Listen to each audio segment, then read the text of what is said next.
Eita, meus queridos irmãos, esta semana, assim como a semana passada, nós vamos falar só a respeito de Jesus, viu? Somente a respeito de Jesus. Explicar para os irmãos por que Jesus veio, quais foram as profecias. A semana passada eu falei sobre a história de Jesus vista por Isaías, o profeta. Falei sobre a missão de Cristo vista por Isaías. Falei sobre os títulos de Cristo visto por Isaías. Falei sobre as características de Cristo visto por Isaías. E esta semana nós vamos começar matutando aqui com o livro de Mateus, o evangelista Mateus. No capítulo 2, ele diz assim, ó: e perguntaram, onde está aquele que é nascido rei dos judeus?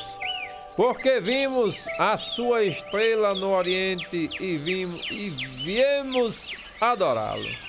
E o rei Herodes, ouvindo isso, perturbou-se, e toda Jerusalém com ele. E congregados todos os príncipes dos sacerdotes e os escribas do povo, perguntaram-lhes onde havia de nascer o Cristo. E eles lhe disseram, em Belém da Judéia, porque assim está escrito pelo profeta, e tu, Belém, terra de Judá, de modo nenhum é a menor entre as capitais de Judá, porque de ti sairá o guia que há de apacentar o meu povo Israel. Diga aí. Então, meus queridos irmãos, Mateus narra muito bem a história de Jesus, o nascimento de Jesus, narra a descendência de Jesus, né? Vai até a raiz de Jessé, dizendo de onde Jesus veio, tudo direitinho. E nós precisamos entender isso através agora do Novo Testamento. Já vimos o Antigo Testamento, agora nós estamos no Novo Testamento, entendendo. Olha, o livro de Mateus, ele fala sobre o Messias soberano. O Messias soberano. É uma descrição geral que Mateus dá sobre Jesus Cristo. Veja bem, ele chama Jesus de soberano. Soberano é aquele camarada que se sai em todos os lugares. Ele é sobre todos, né? Não há ninguém que saiba mais nada do que ele, nem que possa fazer mais do que ele faz. Por isso que ele é soberano. Dá uma ideia de sobra. Ele sobra. Em todo lugar que ele aparece, ele sobra. E Jesus sobrava em conhecimento, em espiritualidade, em tudo que a gente precisava fazer, ele chegava e fazia. E ainda faz hoje. Por que ele ainda faz hoje, Miranda? Porque a Bíblia diz que ele é ontem, hoje e eternamente. Veja bem, ele não vai ser não. Ah, Jesus foi não. Ele é. Veja que o verbo aqui está no presente. Ele é. Jesus é o quê? Ontem, hoje e eternamente, o Senhor dos senhores, o Rei dos reis, ele é sobre todos, entendeu? Ele é sobre todos, por isso que ele é soberano, não tem para ninguém não. Aí então em Mateus nós vamos encontrar Jesus sendo chamado de rei 8 vezes. 8 vezes. Então quando Jesus nasceu, né, já procuravam aqui, essa passagem que eu li agora, é a passagem dos magos. Os magos procuraram Jesus, seguiram a estrela para saber aonde era que Jesus estava, né? Inclusive tem gente até que diz assim, os reis magos. Por quê? Porque não estuda a Bíblia, não sabe o que eram magos. Tratado na Bíblia, magos eram aqueles camaradas estudiosos. Rei era Herodes era rei, certo? Os magos eram aqueles camaradas estudiosos que estudavam os planetas, os sistemas, né? Sistema solar, sistema lunar, essa coisa toda. Então é por isso que eles eram chamados de magos. Eles tinham conhecimento além, se sobressaíam em conhecimento além da população normal, com relação a esses estudos. Por isso que eles eram chamados de magos. Não é que eles eram reis, não, como diz aí, né? Tem muita gente que não estuda a Bíblia, aí não sabe o que é rei e nem sabe o que é magos. Entendeu? Por exemplo, a gente vê falar muito aí nesses cantores do mundo, né? Fulano, o mago dos teclados. É porque o cara é bom naquilo que faz. Entendeu? Fulano, o mago do baixo, o mago da bateria, não sei o quê. falando sobre tocador. Estou dando aqui um exemplo, né? Porque o cara, ele é melhor do que todos aqueles que já apareceram para concorrer com ele. Entendeu? Quando eu era pequeno, eu ouvia muito dizer: ninguém toca sanfona igual a Luiz Gonzaga. O cabo era bom de sanfona, por isso que ele era considerado o mago da sanfona. Depois apareceu o Dominguinho, foi aparecendo outros e outros aí que eram muito bons também.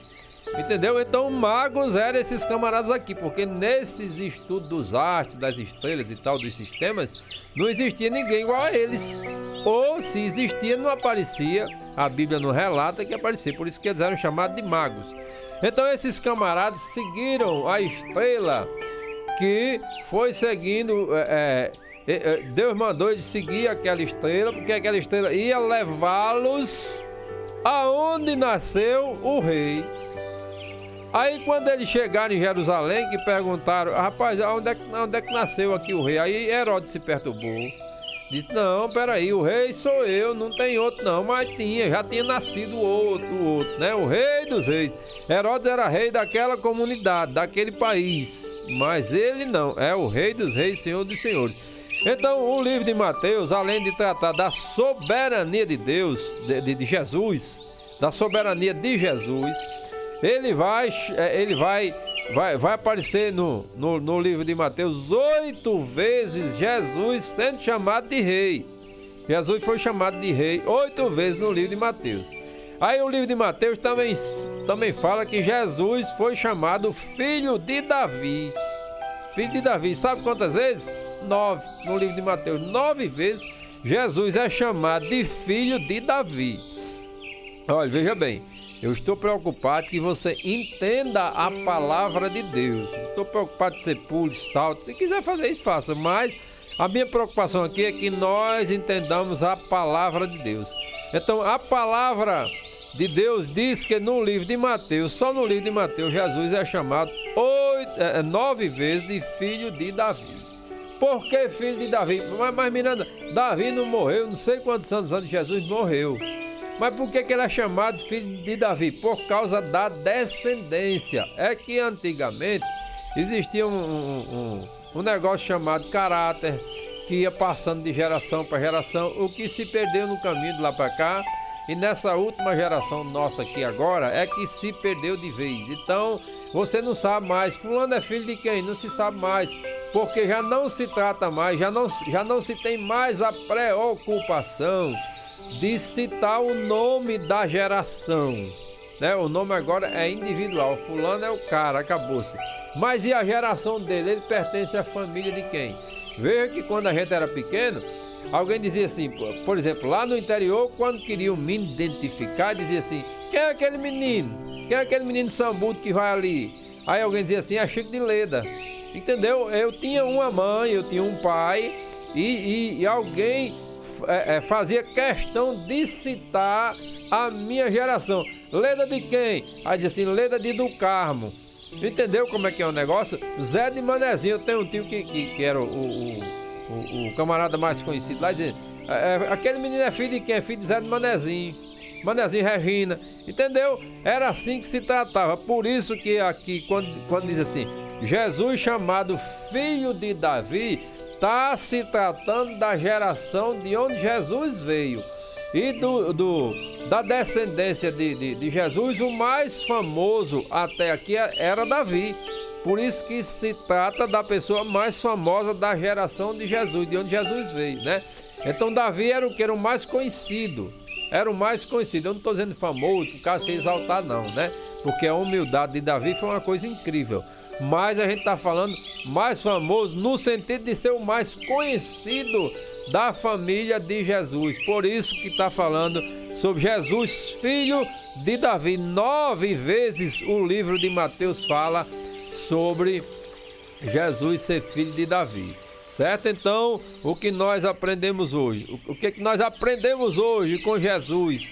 Quem é Jesus no livro de Mateus? No livro de Mateus, Jesus é o soberano.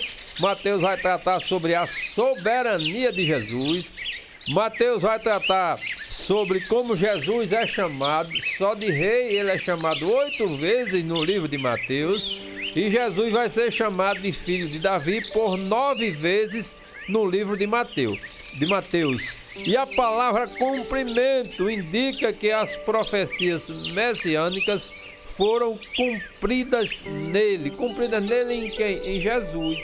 Jesus cumpriu todas as profecias messiânicas que os profetas que antecederam a Jesus e falaram sobre a vinda dele, se cumpriu também no livro de Mateus. Então que nós possamos ficar com esta palavra, com este entendimento, né, que Jesus é o que? O Rei dos Reis e Senhor dos Senhores, é o soberano, é o todo-poderoso, não tem para ninguém, é com Jesus e acabou. Se você tiver com ele, você está com tudo. Se você tiver sem ele, você está sem nada. E que Deus nos abençoe.